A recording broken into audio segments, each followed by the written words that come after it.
The Entrepreneur Accelerator Podcast presents marketing, strategy, leadership, and mindset.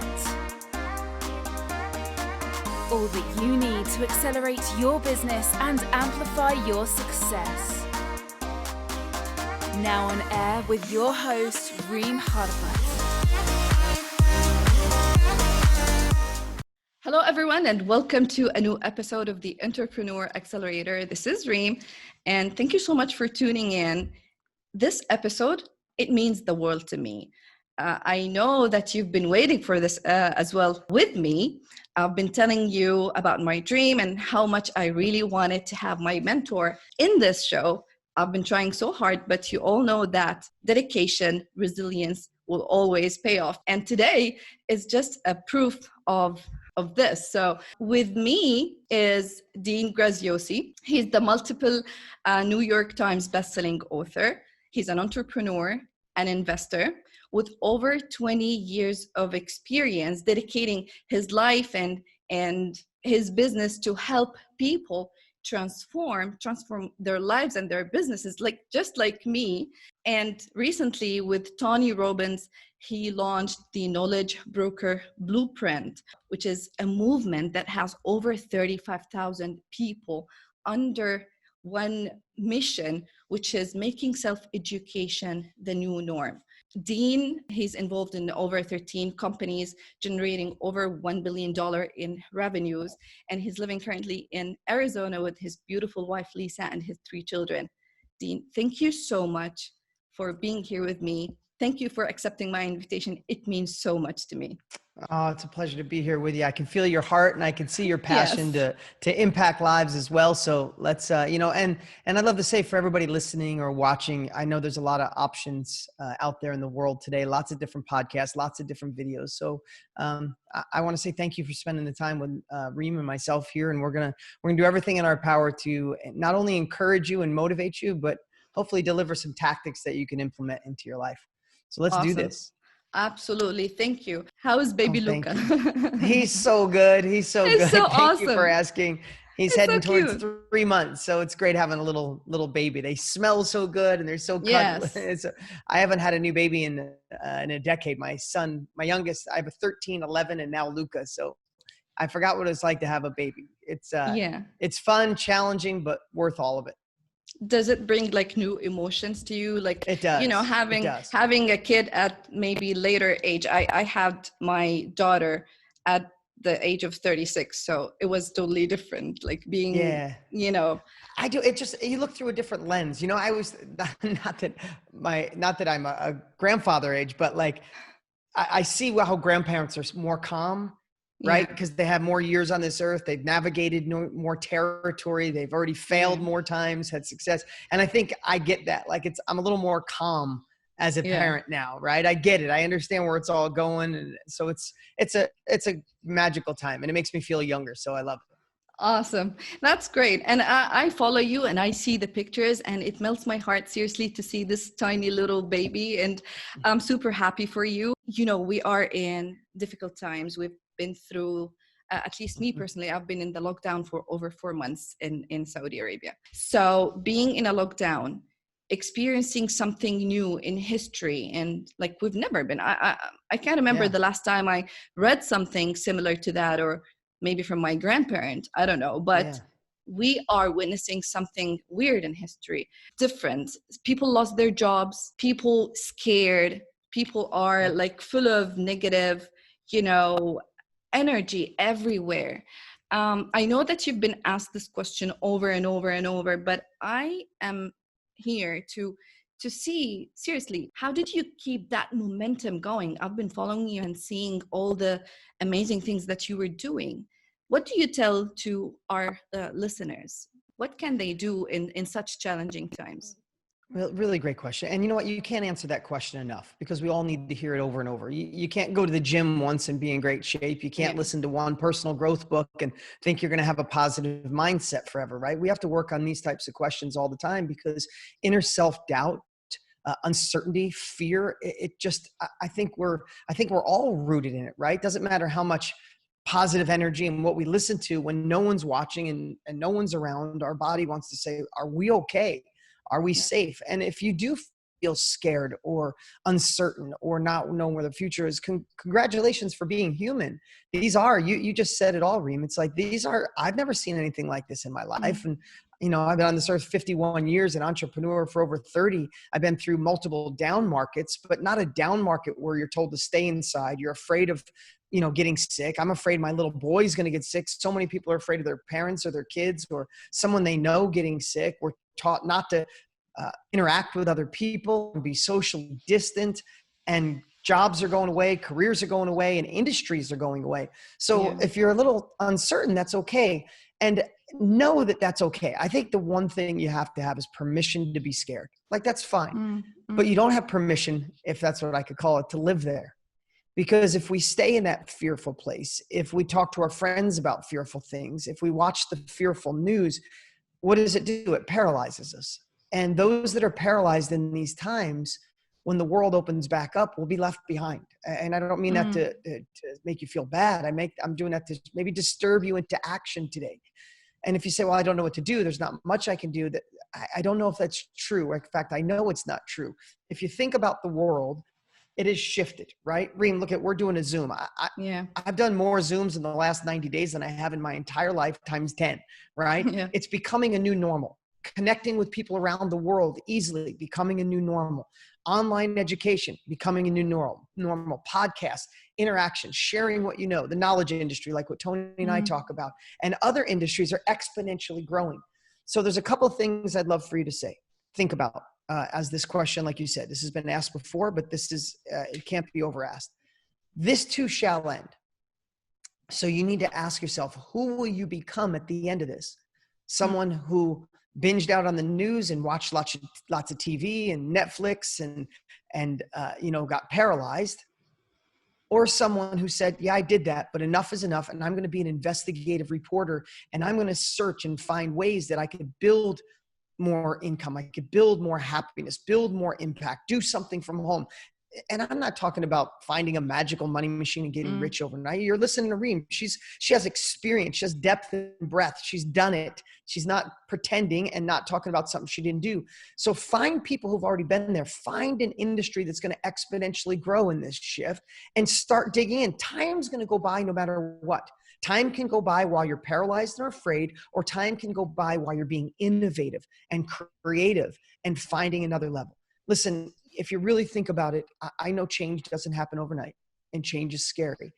But think of even the grandest tree, here in America, we have big, massive oak trees where I grew up. They're beautiful and thick and strong, but they all started from a tiny seed, right? So we all have to plant that seed. Sometimes we look at the oak tree and then we look at the seed and go, I don't want to wait for that to grow. This is frustrating. I'll just sit here and wait. And we have to shift that mindset, because nobody's coming to rescue us. There's no knight in shining armor. There's no stimulus money. There's no magic wand. We have to be responsible for us.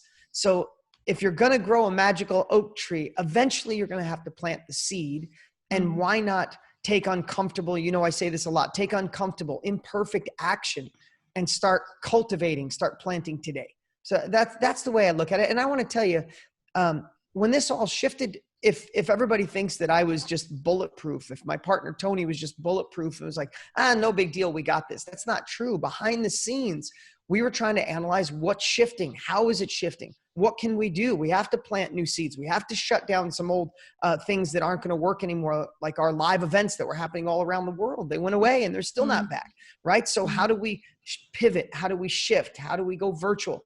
So it is definitely a time when you can sit and be fearful, or you could just say, I got this. Because let me just share one thing of inspiration.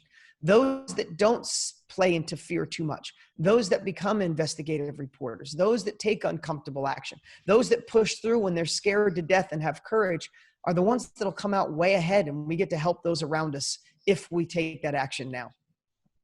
Love it. Dean, when the whole thing started, I remember I sat with my husband and we had this conversation, and I remember we said, we need to take a decision right now. So it was a decision.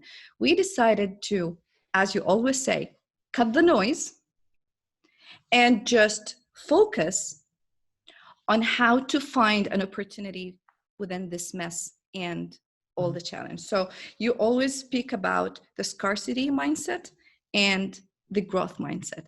And if you manage to maintain the growth mindset and just trying to find something good about what is happening and like all the mess that is happening, you will definitely be able to grow and move on and just do amazing things. During the past 90 days, as you said, I managed to coach over 20 people. I wrote a book. I got into summits that I never thought that I would be part of things like that. But because when you wake up in the morning thinking about how you can help instead of what should I sell today or what can I do? How can you just wake up in the morning, find someone to help, just one person? This changed literally my business and our business with my husband. It was like literally amazing. And thanks to you and to all the inspiration that you kept giving us in the KBB every single day. But again, unfortunately, some sad events are happening now in the States. Of course. And I'm relating to that deeply, despite again that I'm in the other side of the world, but I'm relating to that because I've been discriminated against my whole life. Being a girl, and I was just telling Dean my story before we started. Being an underdog, I came from a very small country with parents, teachers, but I used to think that we were rich because my family used to make us believe that we were rich, but we were living, my dad's salary was less than $6,000 a year. So you can imagine with 5 kids, $6,000 a year with 5 kids. But being discriminated as an Arab, as a Muslim, as a girl, as a lot of labels and things, it feels sad. And it feels sad when you feel that the other side is not feeling you or understanding where you come from and what you're doing. And I saw what you did and the speech that you gave to everyone during this tough time. If you allow me, or if you just, if you don't mind, give us just a couple of words on how you look at things and how you can help people who lost hope or faith in what is happening to get out of this tough times. Yeah. So, I mean, if you think about here in the States, right, it looks like the perfect storm, right? But what if it was the perfect storm for the transition that the world needed? Listen, I don't want anybody to go through a tough time and the insecurity and income loss and fear. That's not my goal. So please know that. If anybody knows me or knows what I stand for, my heart hurts for so many people and we do everything in our power to help. But what if we could fast forward 5 years and look back and realize that 2020 was designed for us perfectly? Think about this. We were in quarantine. And again, I know that's here in the States for what's going on right now, but we were in quarantine. What have most of us been asking for the last decade? Think about it. The way we're so busy with having this cell phone in our pockets and trying to keep up with the world, and the world's exponentially growing. What have most people been asking for? Time. Wherever I go, who wants more time? Everybody wanted more time.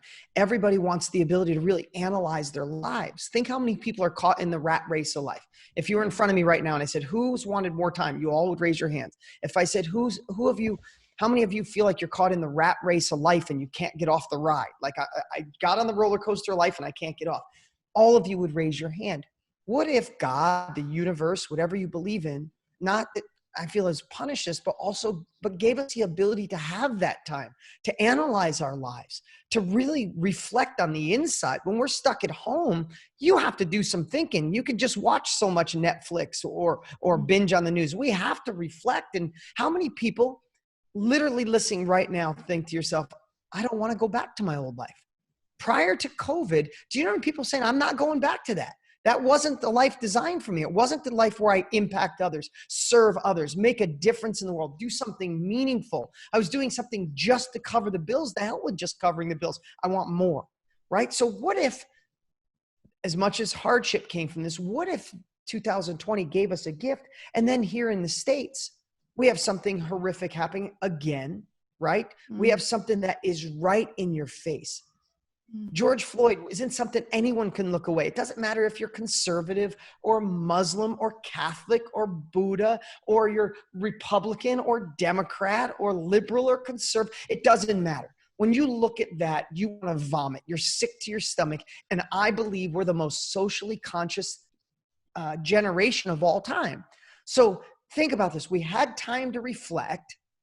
We're in this space. We're all home on the internet because the real world is shut down. And something like this happened, which has happened many times over. And I think it's gotten better. But it's not where it needs to be. And all of a sudden, the world, the country reacts. I believe that this can be a turning point. I believe this is the generation that can unite arms and lock arms and become the human race around the world to abolish this on every level. And if it happens here, how could it not happen also where you live, Reem? And we start killing discrimination. We start killing racism on a whole nother level. Like if we thought it was better, that's great, but it didn't go fast enough. For these things to happen, it didn't go quick enough or fast enough. And again, we can all change old beliefs. Listen, you have beliefs your parents put inside of you that you had to fight your whole life. Guaranteed. I know where you grew up. I know how hard your parents work. You as a woman doing the things you're doing, you had to fight inner self-doubt. You had to fight family self-doubt. You had to fight probably other men besides your husband, looking at you sideways, trying to do your own thing. You had to change beliefs, right or wrong. Absolutely. Right? Absolutely. So what if this was a time where we came together as a call to action and said, no other generation is going to fix this. It's on us. Not rely on the government, not rely on presidents, not rely on someone else doing it, not just hoping it gets out of the media so you could look away. What if it was time we looked into this and said, now is the time we fix this? How amazing would it be if 10 years from now, your kids got to look back and say, wow, my mom, my dad were a part of the generation that said enough was enough and changed the world forever. That inspires all of us. It doesn't matter what color, what background. And here's the other thing. As a white man, I have friends that are completely all in, doing things behind the scene that nobody's seeing, right? Like working hard to help. I have other friends, people I know that are scared. They're like, what if I say the wrong thing and do the wrong thing? And I just encourage them, take imperfect action, take uncomfortable action, because looking away doesn't solve anything. It doesn't solve your inner desire for more for you and your family. It doesn't change the fact that we can lock arms and make a difference. So the last thing I'll say on this is when COVID goes away, when the news stops talking about all the craziness and good that's going on in the world, and it goes back to other things, an election or something else that happens, we have to make that decision. Are we going to continue to make a shift in the world when no one is watching? And I love that. Like I teach my kids, Reem, like they want to be good at sports. I'm like, you don't get good when you're playing a game. You get good when no one's watching, when you're out back hitting 100 balls, when it's hot outside and no one's there. You win when no one's watching. We'll change the world. We'll change our own families when no one is watching. Absolutely. This reminds me of a saying of Mother Teresa. She said that if everyone sweeps his doorsteps, I think, then the whole world will be clean. If we just manage to start the change from within each one of us, then we can be the change that we want to see in the world. So love it. Thank you so much, Dina. I truly appreciate that. So you started with, I think you're now with the Tony Robbins, you're having this challenge. Yeah. Can you tell us a little bit about it? We did the Start Over Challenge to empower people, and went so good. We had 7 days of just helping people kind of, we're touching on this a little bit now, but how do you gain the tools and the foundation? Look at how your life transformed over the last couple of years, Reem. I love that we had a chance to talk before, right? And that it wasn't that Tony and I or me did it for you. We just gave you tools that you implemented in your life and you're able to make some great shifts. So in a time like this, we just know that's what the world needs. So we did the Start Over Challenge to give people tools. It went so amazing. So many lives were transformed that now Tony's doing, and I'm helping him with the Comeback Challenge. And again, just more tools to give people the capabilities, right? Everybody wants another level, and some people don't know where to start, or they don't know how to keep going when their mind says, don't do this. You're an imposter. You're not good enough. You're not tall enough. You're not wealthy enough. You're a woman. You're black. You're from a different country. You didn't come from money, right? Our subconscious wants to tell us all of these limiting beliefs, and how do we break those? So that's why we've done both of these challenges, to break beliefs, give new beliefs, give empowering thoughts, and then give capabilities to keep moving forward. And in your book, I don't know if you guys see that, the Underdog Advantage, you make a comparison between the privileged and the underdogs. And I told you, I'm an underdog, and I totally feel that and relate to that. And I liked that you said that your kids are privileged. And I was thinking about my daughter at a certain point, because I'm working so hard to give her choices, to make her live the life that maybe I did not live.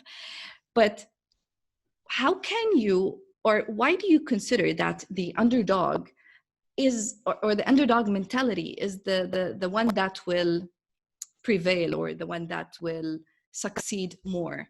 Can you just tell us a little bit about this? No, so think about this. So what most people believe when they want success, right? And if you were in a room right now and I said, who believes, like intuitively we believe we could have more success if we had more resources, if someone would lend us the money, if someone would have faith in us, if someone would partner with us and let us use their business or use their platform online because they have a lot more followers than you do. We have this innate thing, like I could do it if someone gave me this, or if I had the money, or if I was born in the right family. But also think about this. Here in the States, the majority of people who hit lotto go broke, meaning they win lots of money. They have millions and millions of dollars, and they blow it all. So they had resources, but it didn't work. Why? There's many people who come from families with money and they get left a trust fund. Why do every trust fund person I know have very miserable life, very unhappy, searching for hope, searching for peace? And a lot of them end up drinking or on drugs or doing things that, and I'm not like labeling everyone, please. I'm not stereotyping all, but I just personally know so many that struggle, right? Why? They had resources because underdogs understand something intuitively. What maybe even they don't even know they understand it. They don't have resources. They become massively resourceful. It doesn't take resources to be successful. It takes resourcefulness. It takes gaining capabilities, taking massive action. And what do underdogs do? Underdogs are told they can't. People never see them coming. They're told to get real. Don't be a dreamer, right? Yes. And what I want to do is, like, I wanted to have that marching call, because you know what happens sometimes, Reem, and you know probably other women in your country that have a desire, but that voice is so much that they get small and they go, well, it just can't work where I live, right? My husband won't support me. The community won't support me. I can't do it. So they're an underdog and they allow it to crush them. But if you think of the most successful people in the world, including you, Reem, you use that underdog as your fuel. Like, don't tell me because I'm a woman that I can't do this. Don't tell me because I live in Saudi Arabia, I'm not going to do this. Don't tell me that I'm in quarantine, I'm not going to do this. True. I'm doing this because of that. Do you feel that on a regular basis? Right? Absolutely. Like we do it because of that. So what I wanted to do is share with people that if you think of all the people in history, that when you dig into their past, they always were lacking the resources. They were lacking the support. Nobody believed in them. They were too short, not rich enough, the wrong color, they lived in the wrong area. How did they become so massively successful? They turned their disadvantages into their power. And that's why I wanted to write that book, is to give people this marching call to say, what if God or the universe, whatever you believe in, made you perfect? What if those things you think are your shortcomings were actually designed to make you stronger? You just need to know how to unleash it. Absolutely. That's so true. It makes me feel good, even like seriously, because I've been in this position for long. I think we were conditioned as women here in the Middle East in general, because of a lot of politics and stuff, but we were conditioned that we were not allowed to dream big or to even dream. So having that mindset and the resilience just to wanting to make it no matter what is really what helped me reach where I am today. And again, thanks to you and to the KBB, to the Knowledge Broker Blueprint, the mission and the movement that you and Tony launched last year. I was there. I was at the lowest point of my life. At the moment that I realized it's not about the money. I have the money, but I needed more. And I did not know what it is. I could not find a definition for it. You know, I lost my mother, I lost my best friend, I lost my baby. I was pregnant, 5 months pregnant. And I remember exactly the training. It was like, guys, it was like the biggest training in the history of online trainings. And in my time, it was almost 3 a.m. And I had to sneak from the bedroom, and I did not tell my husband about it because you just said it. He said, "You're crazy. What are you talking about?" And I had to sneak at 3 a.m. and I sat right in here. And I felt that I am part of a bigger movement. I felt that I found my voice. I felt that I found the why that I was missing. Wow. It wasn't money. It wasn't anything. I needed to have an impact. I wanted to create a legacy. And again, because I'm an Arabic speaker, I could not find a definition for all these things. And you simply gave it to me. You made me realize that this is what I was looking for. This is what I was missing in my life. I didn't want to be just a number. I didn't want to be just another person who would just come and go to this life. I lost my mom. I lost my best friend. I lost my baby. I could disappear just like that. Yes. And I did not want to leave this world without making something good in other people's lives. And that was exactly what the KBB gave me. And being part of 35,000 people, creating a movement. There's a psychological trigger, Dean, a psychological trigger in human beings, which is being part of a community and having one common enemy. And I'm teaching my students that you had this great, you nailed it right, because you unified all of us, 35,000 people. We're having the normal education, the broken education system as our enemy. And we want to change that.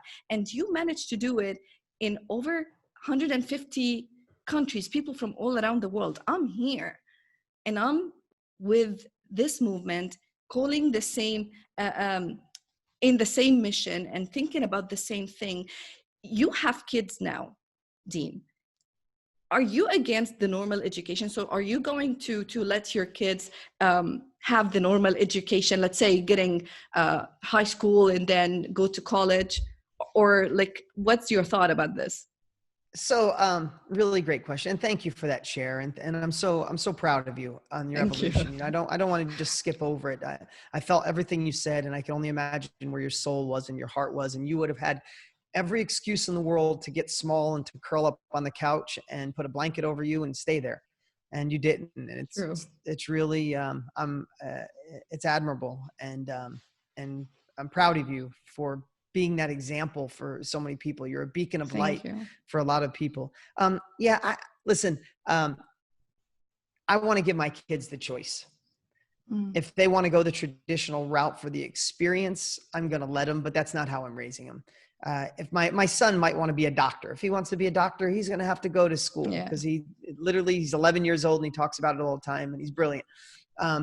My daughter, probably not. My daughter will follow the path of being mentored by somebody or go, you know. So here's the thing is I'm going to give you a quick example. My daughter talks about college. Maybe because she plays softball, she might want to play softball in college. And I said, that's fine if you want to do it. But I said, if you're going to really want to be an entrepreneur, if you're going to want to do something that fills your soul, my goal. So for example, she loves interior design. That could change. She's 13. I said, there's two ways to get that, babe. In the old days, you wouldn't consider any other way. You'd go to school and take business classes and art classes and then interior design. And then you get an internship and you go through that route of 4 to 6 years and go to school. I said, Or the way your father teaches and the way the world is going, babe, we can search and find several great interior designers, and we can write them the greatest letter in the world that's going to show them that you're going to be the best employee they've ever had. You want to commit for at least 6 months to a year. You want to hustle, except the thing is you're going to be free as long as they'll mentor you. And you can go to work for that interior designer and you can absorb their knowledge, 10, 20, 30 years of experience you could pick up in 6 months. Stack it on top of your desire and your ability to take action. And you can start off where she left off, and in 6 months or a year, you could be ready to launch. And I said, that's where the world's going. I mean, if you think all the way back in history, there used to be apprentices, right? It's like if they would teach the craft. And the world has exponentially grown so much that, listen, I'm not knocking colleges, except for the fact they didn't keep up. This little device in our hand is making the world grow exponentially. School is the same as it was 50, 100 years ago in the States. The only thing that changed, the blackboard's now a whiteboard, right? So, or a digital board. So, I'm not going to here's what I hope. I hope the education system steps up. But if it doesn't, the self-education is going to put it out of business. It just is. Absolutely. Because people are saying, I can go do it myself. Trial and error stinks. Or I could go back to school for 4 years. Nothing's guaranteed. Or I could find someone who's already done it and pay them to go faster. The world is choosing option 3. Dean, I just want to ask business-wise, when you started this idea, let's say last year, thinking about creating, let's say, a course, a program, did you have this in mind? Did you even think that it will become a movement that will unify people from over 150 countries all over the world? Did you have that plan in mind? We had the thought in mind, making self-education saved my life. It saved Tony's life. So this was and I think you could feel it. And I think, this was a passion project. This was mission-based, right? And we wanted it to do that, but we weren't sure if the world was ready, but the world is. You're right. It's 150 countries. You see the community is supporting each other. They're thriving all over. Look at in Saudi Arabia, but you see it every day in countries everywhere that people are realizing that there's people out there that don't know what you know, and they want to know it. And they're deciding to pay for that, become a part of communities. And here's the cool part. We have social distancing. That means we need to virtually connect even more. You see what the KBB community is about. And there's other great communities, your community, other communities. It's like we get to be a part of something with like-minded people, all driving towards the same thing, supporting each other. It's like, it's like the piazzas in Italy, right? It's where we come together as community, share our common goals and interests, and support each other to go to another level. Yeah. Even Dean, I just want to know, like, how can you create such passion towards, like, there are many programs online, and from, online to online gurus, teaching, marketing, mindset, business, sales, whatever. What is different about the KBB? I don't want to say, because I can say, I can spend like a week talking about it nonstop, seriously. But what is the difference from you as a leader of such a movement? What is the difference between the KBB and other programs? Yeah, I think a big part is not only is it, I believe, the greatest course ever created. But Tony and I have 60 years in this space of serving others. And we really know what people need more than they know, right? People desire another level and they want another level, but sometimes they don't know where to start. Sometimes they don't know how to follow through. We've put a lot of pieces in place that we've learned over 60 years of doing this. Not only the immersion to get people involved like you did. You went in the room while your husband was asleep, you got enrolled, but have we left you behind since that? Right? You're with us on a weekly basis. I'm going to be going live here in a few minutes. We get off here. I got to prepare. I'll be going live in that community, which I do every week.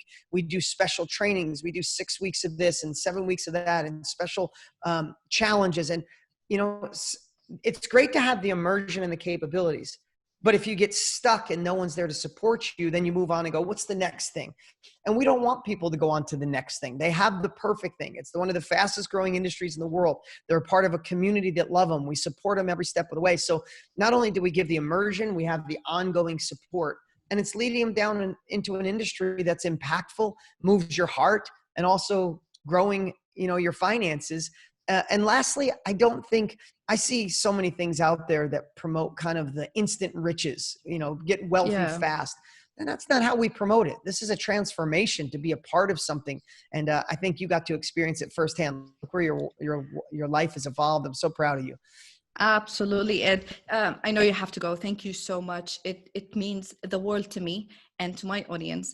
And just seeing you here and taking like the time, it's early morning, I think it's 9 a.m. there, and sharing all this with me and with the world, just it fills my heart. Thank you so much for everything. I will definitely share with my audience everything about the KBB. They already know, but I'm going to talk more about it after this. So if they want to join and to know more about the KBB, where can they go and where can they find more information about it, Dean? Yeah, that's great. Go to deanstraining.com and register for it's a 2-hour training with Tony Robbins and myself. So go to deanstraining.com. And if you want to, my podcast is the Dean Graziosi Show. On Instagram, it's at Dean Graziosi. I spend a lot of time on both of those.